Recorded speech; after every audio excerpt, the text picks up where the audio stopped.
प्रदेश स्तरीय युवाबाट उत्पादित तथा सूचना प्रविधि र युवा स्टार्टअप कार्यक्रममा सहभागी हुनुभएका सम्पूर्ण व्यवसाय साथीहरू र निर्वाचक मण्डलहरूमा नमस्कार र जयमरी गर्न चाहन्छु। र मैले चाहिँ यो मौरी क्षेत्र विषयवस्तुमा विभिन्न किसिमका कामहरू गर्दै आइरहेको छु र तपाईँहरूले चाहिँ यो मैले प्रयास अगाडि राखेको छु। यो विभिन्न किसिमका चाहिँ मैले यो चार्ट अनुसारको मैले एउटा सारांश पनि तयार पारेको छु। यो सारांशलाई चाहिँ हजुरहरूले हेर्नुपर्छ, मैले देखाउन पनि गइरहेको छु। नेपाललाई चाहिँ हामीले व्यवसायीकरण कसरी गर्ने, यसलाई चाहिँ व्यवसायीकरण मात्र गरेर भएन, यसलाई चाहिँ युवालाई चाहिँ अझ झन् हामीले चाहिँ कसरी प्रेरित गर्ने त।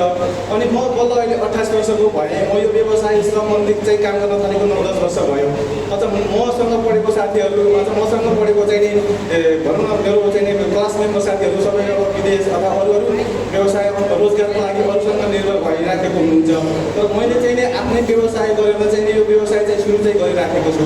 तर चाहिँ हामी जतिको युवाहरूलाई चाहिँ एक खालको यो राष्ट्रिय युवा परिषदले चाहिँ राम्रो काम गरेको छ, राम्रो सुरुवात गरेको छ, यसलाई चाहिँ स्वागतयोग्य नै भन्नुपर्ने हुन्छ। किनभने हामी जस्तो युवाहरूले चाहिँ प्लेटफर्म पाएको हुँदैन। यो प्लेटफर्महरूमा चाहिँ यसरी उपस्थित हुन र हजुरहरूलाई यसरी जानकारी गराउन पाउँदा एकदमै खुसी लागेको छ। र हामीले चाहिँ यो मौरी घाममा विभिन्न किसिमका मह मान्छेहरूलाई के छ त भन्दा मौरीबाट मह मात्र उत्पादन हुन्छ भन्ने छ। तर हामीले मौरीबाट विभिन्न किसिमका उत्पादनहरू जस्तो रोयल जेली, पोरपोलिस होइन, त्यसै गरेर पोलेन अथवा बी फुड भन्छ, त्यो हामीले उत्पादन गर्न सकिने गर्छ। त्यो चाहिँ अझ मौरीभन्दा धेरै महँगो के। जस्तो अहिले हामी मौरी क्षेत्रसँग रिलेटेड हामी 3-4 जना स्टेपहरू छौँ।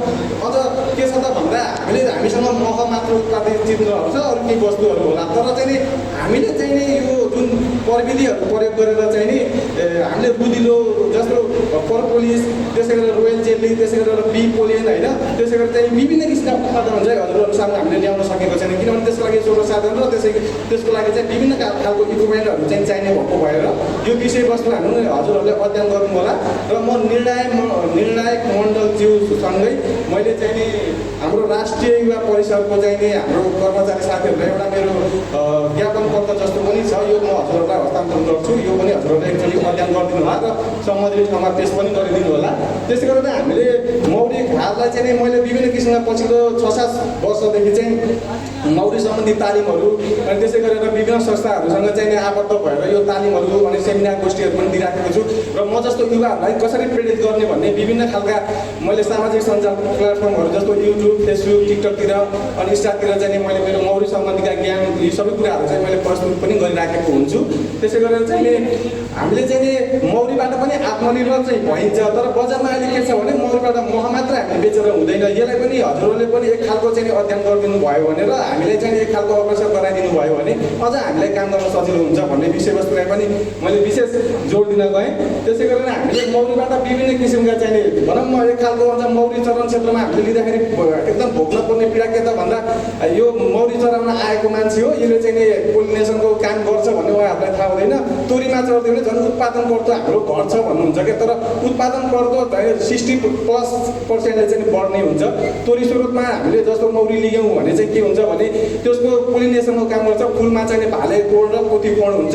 मौरी चाहिँ विभिन्न खालको फुलमा चढ्दै जाने, त्यसै गरेर चाहिँ हामीले विभिन्न खालको चाहिँ वस्तुहरूमा चाहिँ उसले चाहिँ एक खालको चलायमान गर्ने हुन्छ। त्यसरी चाहिँ भाले कोष र पोथी कोषमा पनि चलायमान भएको भएर अन्डा लाग्ने, झन् चाहिँ फुल लाग्ने होइन, अनि झन् चाहिँ उत्पादन गर्दा वृद्धि पनि हुने गर्छ। त्यसै गरेर हामीले मौरीलाई चाहिँ वैज्ञानिकरण र यसको संरक्षणकरण पनि गर्नुपर्छ। जस्तो मौरी चाहिने पृथ्वीबाट यदि हरास भएर जाने हो भने अल्बर्ट आइन्स्टाइन वैज्ञानिकको अध्ययनले पनि भनेको छ हाम्रो मानव जीवन अथवा मानव अस्तित्व चाहिँ 4 वर्षपछि चाहिँ हरास भएर जानेछ। हो यो कुराहरूलाई पनि हामीले प्रस्फुटन गर्न सकिन्छ। जस्तो अझ सकिन्छ त भने हामीले प्रत्येक घरमा एक घाट मौरी पालौँ सबैजना साथीहरू। यदि सकिँदैन भने हामीले चाहिँ एक खालको समाज चाहिँ कस्तो गर्नु पर्यो अथवा एउटा कोलोनी मौरी कोलोनी टाइपको चाहिँ हाम्रो समाजलाई पनि स्थापित गर्न सक्यो भने त्यो विभिन्न किसिमका फुल वस्तुहरूमा चलायमान हुने, उत्पादन गर्दा वृद्धि हुने, अझ एउटा वातावरण सन्तुलन कायम गराउने हुन्छ। पछिल्लो समय त धेरै खालको विषादीहरू प्रयोग हुने, विभिन्न खालको चाहिँ भनौँ न भिटामिनहरू प्रयोग हुँदाखेरि उत्पादन गर्दा घट्दै गइराखेको छ। मौरीको प्रायश्चित परिवर्तनले गर्दाखेरि झन् बढ्ने झन् चाहिँ उत्पादनतर्फमा वृद्धि हुन्छ। अन्त अर्को यो रूपन्देही स्थानीय स्रोत र यसको चाहिँ साधनहरूमा चाहिँ हामीले परिवर्तन गऱ्यौँ भने एकदमै राम्रो छ। यो हामीले चाहिँ वायुमण्डललाई पनि काम राम्रो गर्ने अनि पर्यावरणलाई पनि अझ मजबुत गराउने र चाहिँ रोजगारीको सिर्जना आय आर्जनको सिर्जना बढी हुन्छ। अहिले हाम्रो हजुरले झन्डै हेर्ने हो भने 40% मात्र नेपालमा उत्पादित मह छ र पनि अझ हामीले प्रत्येक किसानले त्यो खान पाइराखेका छैनौँ अथवा प्रत्येक उपभोक्ताले हामीले प्रयोग गर्न पाइसकेका छैनौँ। अनि हाम्रो 60% चाहिँ हामी आत्मनिर्भर अथवा अरूप्रति निर्भर छौँ के, जस्तो महजन्य उत्पादनहरू, मौरी, त्यसै गरेर चाहिँ हजुरको